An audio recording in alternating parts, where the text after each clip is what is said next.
we're talking about control, and not just the controls that we're really sometimes not in control of because they're in control, which is really weird and can get you into a very interesting fankle in your brain if you try and keep it up, which is because it's an illusion. What is it? If we really believe it, are we wrong? So, let's say hello to everybody. And yes, I have had a Kit Kat and coffee. And if you want to know about that, go back a little bit. So, here we go. Angela, since you're giggling away there. I'm just really struggling with whatever that intro bit was, but it's all good. I'm Angela, I'm a kinesiologist, and I love helping people wherever they're at right now to feel better about their lives, about themselves, about whatever's going on there. So it's working towards dreams and goals and getting rid of all the stuff that's holding them back. Yes. I'm Tanis Coughlin, and I am, what do I do? I am a spiritual guide. I am a Reiki master, do energy healing, Celtic shamanic high priestess, and I love to help people on their spiritual path find their inner love, their inner passion. Groovy. Willie. Hi there, my name's Willie Nichol. I'm a former police officer. I'm now a personal development and mindset change coach, hence my nickname is Cop to Coach. My other nickname is the Mojo Recovery Man because I help stressed out men who've lost their mojo to recover it. Thank you. Jennifer.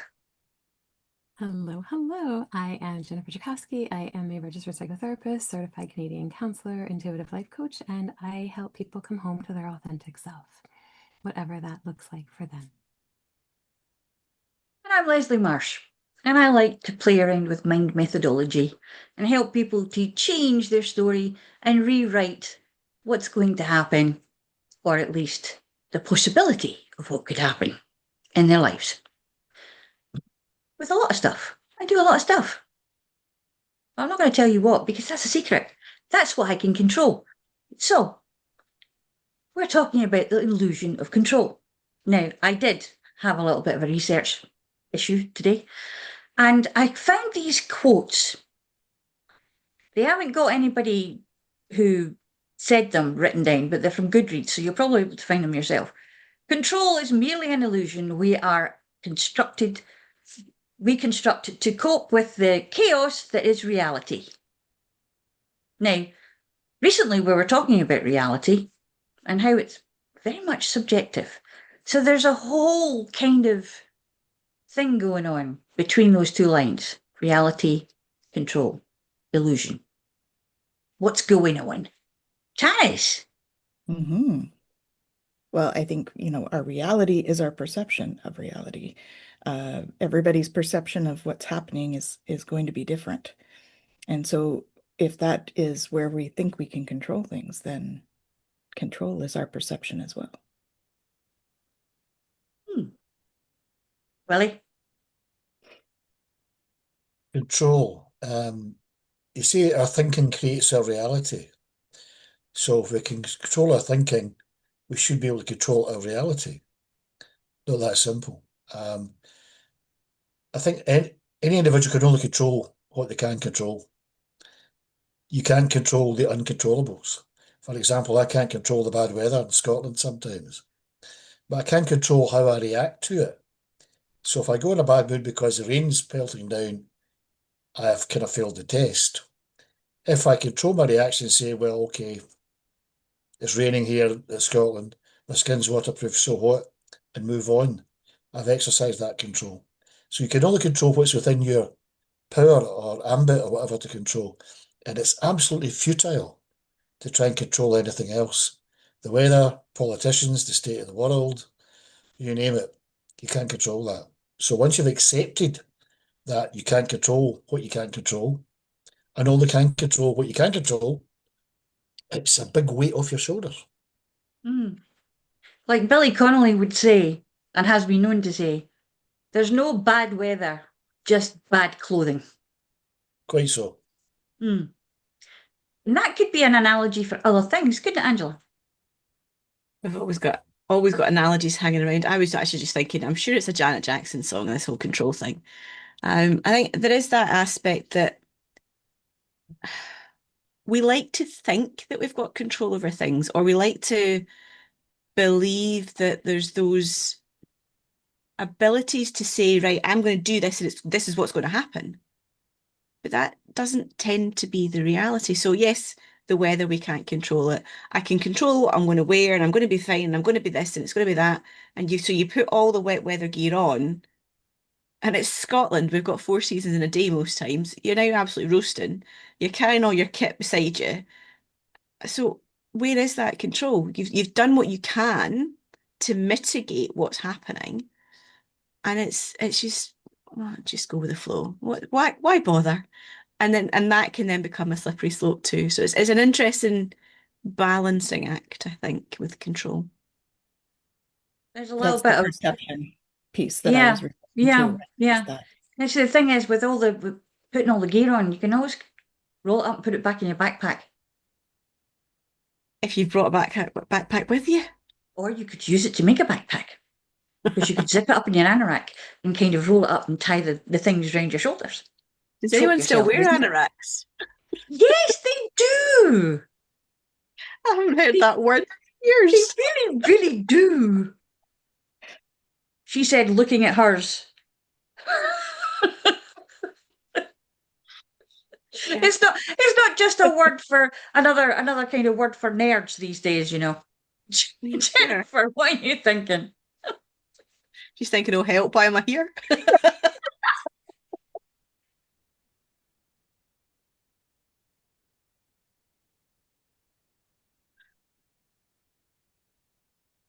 Oops. I think also we do have to remember that we can only control our own actions and reactions. We can't control others' actions and reactions. So that's why our perception really affects our control. And interestingly, it's the idea of the resources that we have that actually fuel those reactions and responses. So again, it's a kind of illusion because they're not always our answers to the situation. They're learned responses. Mhm. Jennifer? Absolutely. I mean, when we talk about this idea of control, it really is just a concept in the mind. There isn't an actual control piece here. You even think about, okay, I am in control of my own responses, and yet how much control do we even have over our nervous system and the way that it, reacts versus responding? So often we give up control of the one area in our lives that we actually have control, and that is within ourselves. And we do that because we think that we have the capacity to control things that we might have the ability to influence or that we might have concern about, but they're not things that we actually have any ability to control. And so we let go of what we can control in this attempt to try to grasp or hold on to or change or influence things that are beyond our control. And this is a big part of what causes so much suffering in our day-to-day experience. Yeah, it comes down to that if I only had this and I've got to wait until I have this before anything else can happen. But unfortunately, in between there and then, a lot of stuff happens. And it's just life happens because everybody else is going about doing the same thing. And it's like Willie was saying and Angela was saying as well, this idea of the law of attraction will only work if you're in total control of how you are thinking and your energy, etc. So you have to go into your vagus system and start controlling things that actually are on automatic pilot anyway. Because if it wasn't, you wouldn't be breathing and your heart stopped beating. I think that there's also that element of giving away control. So how many times have you heard someone say, that person made me feel this? That person made me do that? They didn't. It was your choice how you felt and how you did and whatever you chose to do. It wasn't on them. So why are we allowing people to take our control and saying that that other person had that control when they didn't really? And Because that's what we're it taught. We're taught yeah. that. We're brought up with that. And the reason we're brought up with that is because our parents and their parents and their parents before them were brought up with that idea. You don't have a choice. You have to do that because, oh, that's how Granny over the back there dealt with that. So that must be the right way to do it. You know, you're like 3 and you're watching someone have a total carnivorous fit because they can't take the top off a bottle. And, you know, oh, I do that when I drop my toy on the floor and somebody always picks it up for me. So maybe that's how it works. Let's keep that in mind. Well, it's That's so not interesting control. because, again, I think this is the difference between control and influence. We Mm. have the ability to influence things around us, to influence people around us, and all of that. But truly, we aren't in control. They can choose to do something different. And I love the Tao Te Ching, and one of the quotes is, "He who controls others may be powerful, but he who has mastered himself is mightier still." And it is that ability to take back our power for ourselves. Yeah, we might have a power position. We might be able to influence others to do certain things, or, you know, we might be able to elicit responses from other people and be based on our actions. But that doesn't mean that we actually have control. We may have been given control in that moment, as Angela was saying, right? That so that person has given that control away, but it's still not something that is ours to wield. It's something that had been given in that moment, It's right? like So when again, people it's come an to us. illusion. Yeah, it's like when people come to us and they sit down in the chair, right? Go on in, fix me. Actually, the only one who can do the fixing is you. What do you mean? You know, you're supposed to tell me what's wrong and tell me how to fix it and do the thing. And you're going to do what work for yourself? It's an inner job. It's an inside job. But this is it. It's again, there's a thing going on at the moment where they're talking about putting fast lanes on pavements so that people can walk faster and not have trouble with people who are tourists and looking at things. And I'm like, excuse me, but what happened to, excuse me, have to get through, you know, and being aware of people around you and getting out of the way? That's got to be a farce. That can't be real. No, it's true. It's absolutely true. I could have done with It's that in being Costco tried. this afternoon. It's being tried in Glasgow and in Liverpool. It's being rolled out in Glasgow and Liverpool. Oh no. Good luck with that in Glasgow. Get Yes. the road, you mug. It's wild the things that we do out of that illusion of control.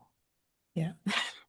It's absolutely mind-blowing. But where is it all rooted from? This idea that if we control where people walk or how people walk or see things or do things, basically we're being herded. But at the same time, if that is an idea that's going to benefit somebody, how does that work? Does control really benefit someone if you're trying to make them do something they wouldn't normally do? But just go back to COVID when the government tried to control us. Don't get out of the house. Only walk for 20 minutes each day or whatever the hell it was, right? And then they introduced, excuse me, fucking corridors in supermarkets, right? Where you could only walk down one way and you could only walk up another way. And if the baked beans were at that end, you had to walk twice as far to get the baked beans. What a lot of nonsense, right? But they thought that by controlling the populace, that would make things better. It was an absolute farce, right? I'm But sorry, but I just took totally the wrong week because I've never seen one of those corridors in a supermarket. It's a different life entirely. not so much corridors, it's lanes within the aisles where there's an arrow going that way, and God forbid that you walk the Yeah. wrong way, or some Oh, official yeah. person Yeah. would say, you're walking up the wrong way, I right? think the And you had stickers to have wear a mask. taken How out do in you, my local one. oh, geez, oh man. There is a place for controls. For example, the pilot says to the co-pilot, you now have the controls, because he's Mm. flying the plane. And you Mm. like to think he's taking the controls to fly the bloody plane, right? If you're driving your car, you have controls. You have to control the car, otherwise it becomes a very heavy bomb because you're going to crash it, right? Yeah. So there is controls. Right? What we're talking about here is control of what emotions, thinking, keeping your own agency, if you like, right? So you lose your temper. Somebody says, control yourself. Well, I've just lost my temper, right? So clearly I have lost control because you are an idiot and you made me angry, right? But anyway, so there is a place for controls. But the thing about it is we try to control too much. Take away the plane and the mechanics and the car. It's exhausting. If we try and control everything, I'll control that and I'll monitor that and I'll make sure that does that, and you end up absolutely exhausted. Right. So why don't you think what as Jennifer said, what can we control? Ourselves. Well, apart from my bad temper, of course. Right. We have that agency, we have control over ourselves. And you can learn to have control over your thinking, just as you can learn how to control over your emotions. Not always, because sometimes your thinking is out there, the emotions go out there. But if you work at it, you can learn to control yourself. But I had a degree of control over other people because I was a police officer. And if they were being naughty, my control was I put handcuffs on and threw them into a cell. Right. So I had that control.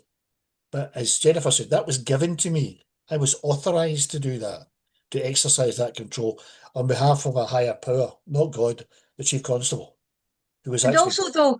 also though, Willie, everybody else were involved in that letting go of control and allowing you to do that. Well, Because some of it nobody, didn't. no, well, yeah, but generally, people who were watching you do that would not come up and say, "Oh, excuse me, mate, you can't do that." Well, increasingly that's becoming the case. But if they It saw is, yes. that the miscreant was being apprehended for being an idiot, right? They would say, "Good on you, big man. Take him away and throw away the key." So many meanings to the word control, right? You've got controls in your television. You've got a remote control. I've got controls here in my computer or my camera and everything else, right? For a very valid reason, to make sure the bloody things work. So we are the device, we are the machine.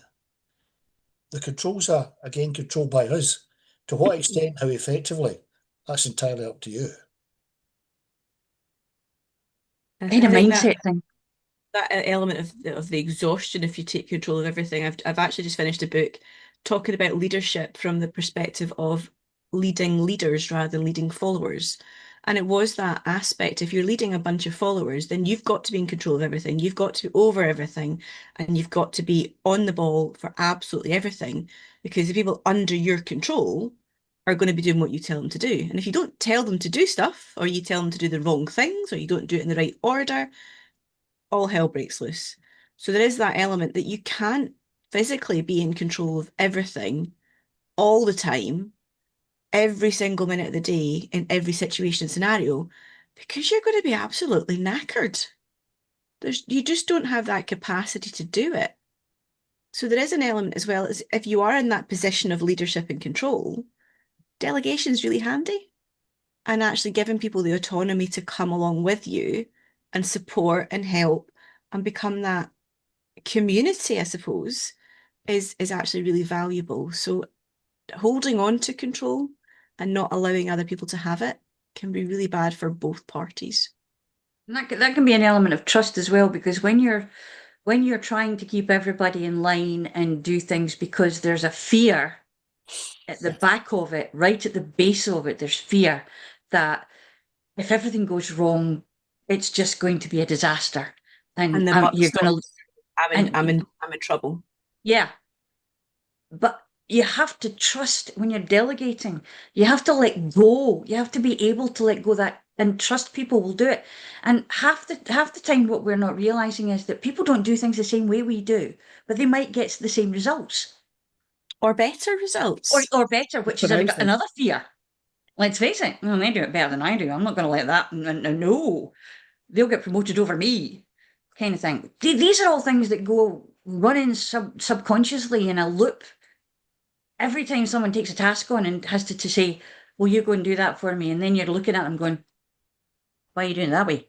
I don't want you to do it that way. Do it this way. You don't want to do that. do this. And you just end up with this kind of, oh, stress. Good night, Vienna. It's all about fear versus love, right? If we can Mm. walk through life with more love, making decisions out of love for others instead of making them out of fear. You know, I'm working on a book like that actually, and it's about that.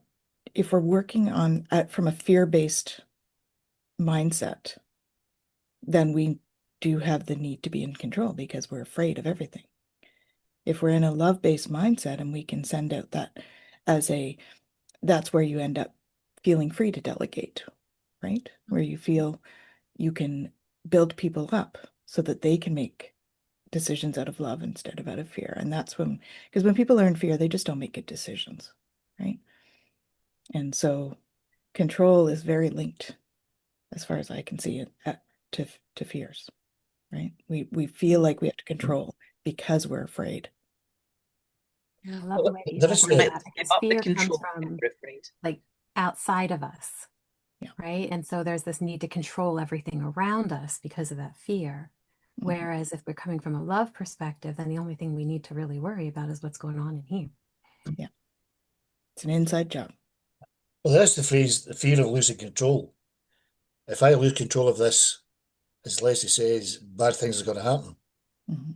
Says who? Mm. According to whom? Right. Mm. One of the great things you can do is when you've got this manic thing about I must control this, I must control that, let it go. It's like let go of the reins, take your hands off the steering wheel, and just let things happen. Right. It is very liberating when you don't have this manic focus on I must be in control all of the time with everything, about everything. Just let it go. Just hands off the reins, let the reins go, sit back and see what happens. Obviously not when you're driving, but you know what I'm getting at. Or when you're on a horse. Mm. Well, sometimes the horse can do, probably a bit That can smarter get than you are. interesting. Yeah. That can get really interesting. No, I did, when I was doing my research, I did find that thing about this moving away from comfort and security, the stepping out into what is unknown, uncharted and shaky. That's called liberation. Pema Chodron. And I thought, maybe that's what we're not actually so engaged with, the idea of being liberated. Because then you're going to have to make your own decisions.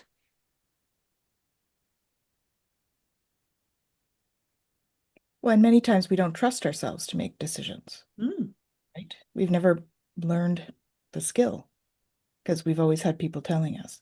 That starts when we're very young, right? Mhm. So to actually step into that and trust yourself to make a decision can be a scary thing. Yeah, I talk often to clients about that idea that when we truly understand what we have control over and what we don't, we begin to take on responsibility for ourselves, our perceptions, our experiences. And it is the most liberating and scary experience all at the same time. Yeah. It's It's trying almost not like to cast too far. sorry, Sorry? feel the fear and do it anyway. Right. Yeah. It's like what you say, dipping your toe in the water or getting out of your comfort zone or getting out the bubble or whatever it is, right? And then we get to the what if. What if something bad happens? What if it's scary? What if I fall on my face? What if none of that's true? What if by dipping your toe in the water you experience something amazing or liberating or freeing or whatever?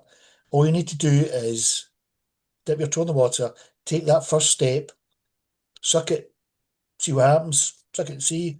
Right. And if it's bad, you can always revert. But if you don't do it, you'll never experience true freedom or trust in yourself, as Tana says, because a lot of people don't trust themselves. Um, they may have been mistreated by other people, therefore they don't know how to trust other people, therefore they don't trust themselves to make good decisions. But dip your toe in the water, have a wee go, see what happens. Curiosity is a wonderful thing. Marvellous. Mhm. Absolutely. One of my favorite lines, open and curious. Mm. Just be open and curious, see what happens. And I think we're in survival mode as opposed to thriving mode a Mm, lot of the time. yeah. I think though that's something that we've been fed to a certain extent. Mm. We're far more resilient and far more innovative than we are taught to think that we are. Yeah. Because then we would have power or a perception of power to do what we need to be doing and what we could be changing things. Oh my goodness, what would happen if we did that? The world would be an interesting place, would it not? But apparently the government are looking at introducing ID cards. Again? A lot of pros and cons about that. But the conspiracy theorists are saying it's just another means of control because they'll have access to everything, what you do, who you meet, where you shop, how much you spend, your bank account, your social media, etc., etc. And if you misbehave, they'll turn the switch on you. Well, for goodness Right? sake, Willie, like a supermarket club card and a Facebook Exactly. account will do that for you. It's Right. And already there. they want it in one big they want it in one big supercomputer, right? So that all the data will be there. And the scary thing is that some hacker guy said this is one of the easiest computer systems to break into, right? So have a think, unless you make this thing bulletproof, and you never will, right? People are not going to buy into it. Now you've got you get a driving license, you have a credit cards, all that sort of stuff. So there's all that data, but it's not centrally located where it can be controlled by the government, which is a bit of the old Big Brother, George Orwell, that kind of thing. They did the thing in COVID where they tried to control us. They're talking about digital currencies where they can control what we spend. And if you Yeah, don't spend it in a certain period, the currency will expire. That too, apparently someone said that the banks will introduce an £800 limit that you'll not be able to transfer money to someone above the limit of £800, or they will freeze it for 24 hours or whatever. And you're they already thinking, do things like that in France. what So muppet thought this up? Right, the that is French. that is authoritarian control, if you like, right? But the the idea of being no one likes the idea of being controlled. I don't think. Right? No, Well, that's very controlling. But I I don't so think think. they. much of all of this is the fact that we give over our power. We give Mm. over control because of what we were talking about earlier, that fact that we don't maybe trust ourselves or we don't feel like everybody has the ability to stand up. And yet as a people, we do have, that part of us that can, but is it Nelson Mandela, be the change you want to see in the world? If everybody actually believed that they had capacity to do that, we have way more ability to influence things in our lives, even if it's not necessarily control. But because we don't have that faith or that belief, or we don't have the ability to see what's possible, we relinquish that control and we don't allow ourselves to see what's possible. And to what you were saying earlier, Willie, when you were talking about like the anger, right? And how that just comes out. There was a meme or a story that went by in social media for a while, and it was this idea of like, okay, you have a coffee cup and somebody bumps into you and you spill your coffee. Why did you spill coffee? And most people go, well, because you bumped into me. That's why I spilled my coffee. And it's like, no, you spilled coffee because coffee is what was in your cup. If you'd had tea, you would have spilled tea. If you had water, you would have spilled water. And so when life bumps into us, what spills out of us is what we've got going on inside. It's all the stuff that we're dealing with or working with or where we put our focus. Those are the things that we have control over. We have control over what's in our cup if we're willing to work on it and make it be what we want it to be. And then that can actually spill over into our reality. It's a bit like the different flavors of influence and manipulation. So you sometimes have the idea that something is influencing you, but actually underneath that there could be a little smell of manipulation. And a lot of the time we can look at it, and some of this stuff, control stuff that we were talking about earlier on, is how cults are born. because people are looking to fill their cups, but they don't know what to fill their cups with because they haven't had a choice before. Yeah. They haven't had a choice before. And there's so much going on at the moment. There's so many different things to choose. And we're like bumblebees on speed. Sort of like, I'll have a little sip of that, and I'll have a little sip of that, and I'll have a little sip of that. Which one did I like? Oh, I kind of liked all of them. Or did I? So I'll just do it again. And we end up scrambling around looking for something that actually we already have inside. But I think from We that have that perspective, filter. it's also that how often have you had someone crowdsource you for an opinion to help them make a decision? Yeah. How often have you done it yourself and you've gone and asked your mum, your dad, your brother, your cat, your dog, the postman, what do you think about this? Before you actually go and make a decision. And it's back to Jennifer's comment about not trusting yourself. What is it that's going on, or what's happened that so many of us do not trust our own opinions, our own decision-making processes, and what's going on? Where's that coming from? What's knocked our confidence in our own abilities so badly that we can't just make a straightforward decision? Do I want to buy semi-skimmed milk or skimmed milk? I don't know. Or full fat. Even down to that level of detail, people end up in this kind of paralysis over decisions. There's just too many choices. I don't know what to do. It's So I'm going to ask everybody. analysis paralysis, and it's a lack of self-belief.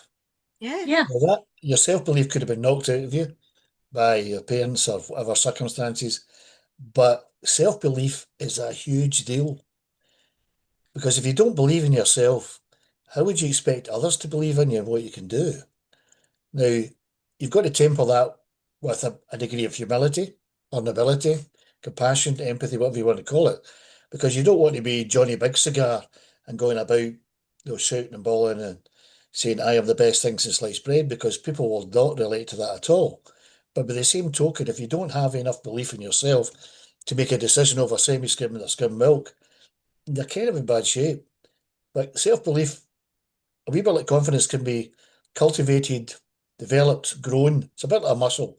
Going to the gym and building a six pack over whatever length of time, not one day, of course, but you can work at it.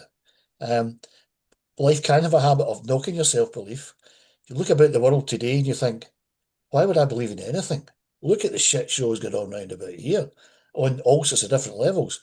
But if you can believe in yourself and have that control or that agency or whatever, right, that's a good starting point.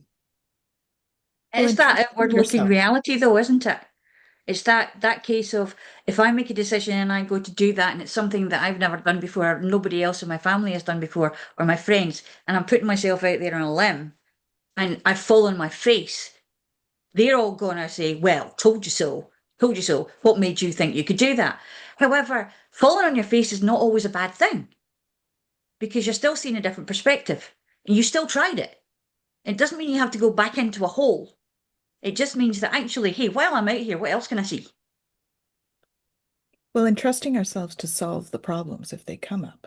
So if you do make a decision and it's a problem for whatever reason, trusting ourselves that we are capable of problem solving whatever comes up is something that a lot of people don't do. It's trusting to make a decision, but to trust yourself to think about how you want to make that decision, what are the options, all of those factors come into it, I think, as well.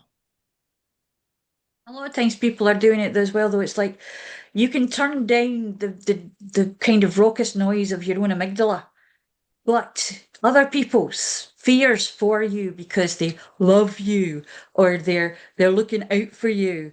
And actually it's just their fear that's paralyzing them and trying to hold you in place. Well, just yes, I'll let you go so far, but there's a bungee rope of guilt and duty that I'm hanging on to the other end of. And you will only go so far. And then you'll come straight back with a bang. And it's like, I have a pair of scissors. Bye. But that is a separation. That's a big decision to separate yourself from everything that you know. Actually, you're right, Tanis. because we get to know we are adaptable, we have problem-solving abilities. That's why we're at the top of the food chain. That's why we get to ruin everything on the planet, because we think we're better than anything else. But there is that element of the people who love you and want to keep you safe and everything else. If you're starting to do something that's a little bit out of their comfort zone, it's scary because what if you leave them behind and you're then better than them, and that's just too much change. Mhm. And whether it is because you're the first person to go to university, or whether you're the first person to go and do some life coaching or whatever else to better yourself and get yourself from where you are right now to somewhere better, whatever that might look like, you're then leaving somebody behind. And I've had clients in the past who they've gone through the holistic journey, and they decided to stop drinking. Now, they weren't alcoholics, they weren't excessive drinkers, but their social life completely revolved around socially drinking. So the fact that they'd chosen not to drink, they didn't mind being around other people who drank, but the people that were drinking didn't like them being around because they weren't in the same altered state. And it's that really strange dichotomy of, well, if I'm drinking, everyone's got to be drinking with me. Otherwise, there's something wrong. And oh. So there's an element of control there again on a really weird level. It's a It's fear the of giving up judgment of from control the as well, other. because it's when you're not drinking, you are going to remember everything that they did that There they is would forget. So you have more power in that department of their embarrassment factor. there is that element. As I've always been the designated driver, it's never been an issue for me, and it has been a very amusing situation a lot of the times. But it is an interesting one that there's some people that just can't cope with someone giving up drinking or giving up smoking or giving up something that helped them identify with that group. I was sitting at a table with a total stranger recently, and said this came up to a certain extent. I said, "Well, I don't really drink very much anymore." Why not? And I was like, "Really? Can you not just take it and let it lie there?" So I explained, and she was like, "Oh, okay." I said, "So that answer was okay, but if I'd said because I was alcoholically inclined, would that not be okay? Would it be something that you would perceive me or judge me as something else that way? Why was this a question?" And I think with that question as well, you're almost trying to think of what is the right answer that's going to make this person be happy. So is But that then why? another element where our control's lost? Because we're sitting here thinking, well, if I say this, that's going to be the answer. And if I say that, it's going to go Hmm. down this rabbit hole. But But then it's we still, come to the point of why do I have to make this one person feel happy? Why it's do I not have your to make job them to feel make them comfortable? happy. Not your Yeah. job to make them happy, right? We belong to tribes or gangs or whatever, or cliques, right? So that means we all do the same thing. Rugby player, watch rugby, drink lots of beer, in a gang of guys, and that's what you do. One of my best mates, he's just stopped drinking. Health reasons really, but he says, no, no, I'm going to look after myself. No one's ostracised him. And he and I liked a good drink, a few beers. Um, he- when you change, I'll tell you a very quick story. I was a corporate security, and went into coaching. And I've had a very good friend, sadly no longer with us, right? Self-made businessman. We're in the pub one night having a drink, and he said that coaching will never take off. You'll never take any more. You never make any more money. It'll be a total disaster. I don't know why you're doing it. And I got quite angry, right? This guy had known me for many, many years. I thought I wanted a bit of support, a bit of understanding. Um, so I went home and said to my lovely wife, Jim, his name, it's just really pissed me off, right?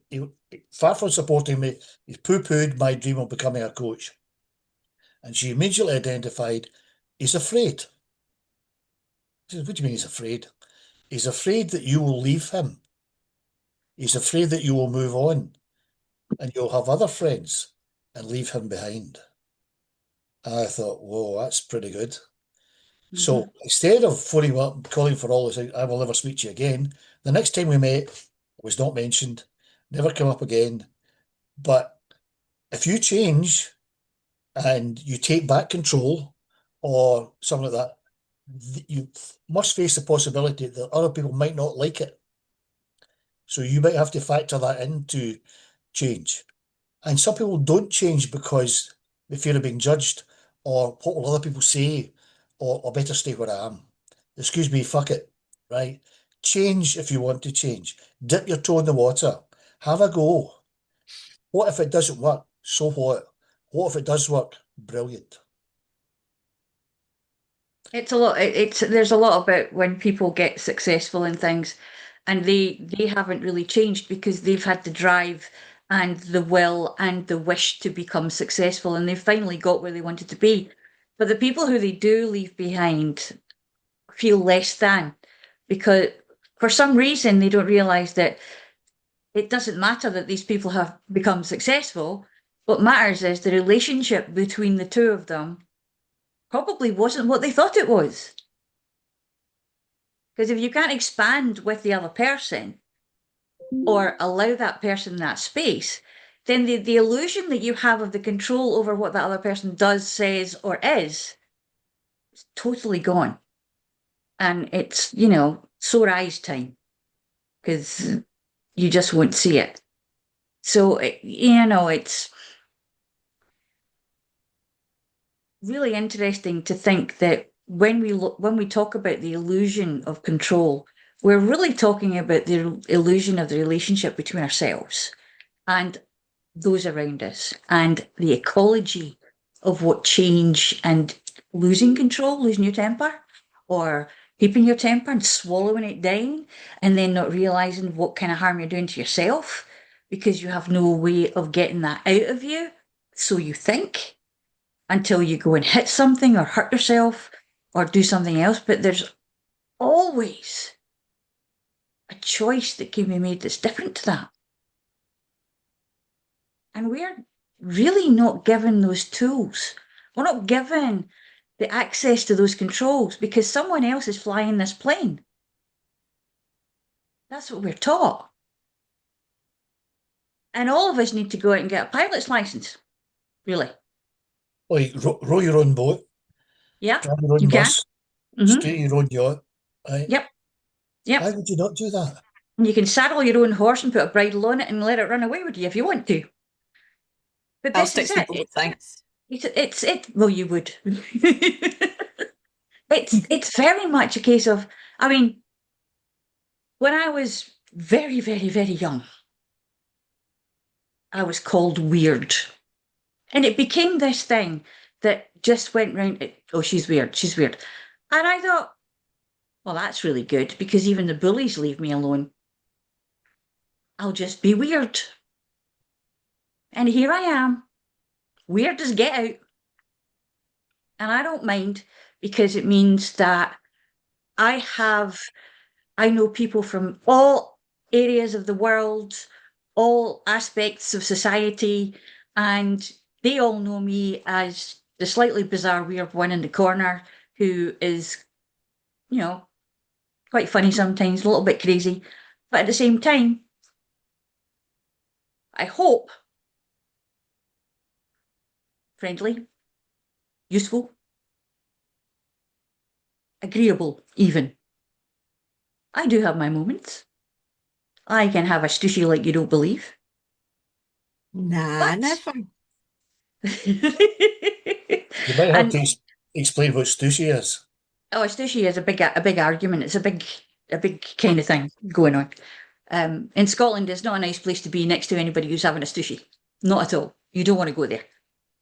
Gotcha. But this is it.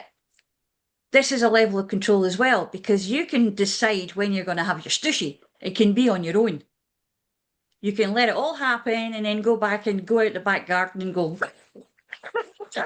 and have an absolute, as we call it in Glasgow, a rare tear, a real tear at whatever is going on. So when we think about control, it is an illusion because it's whatever we think it is.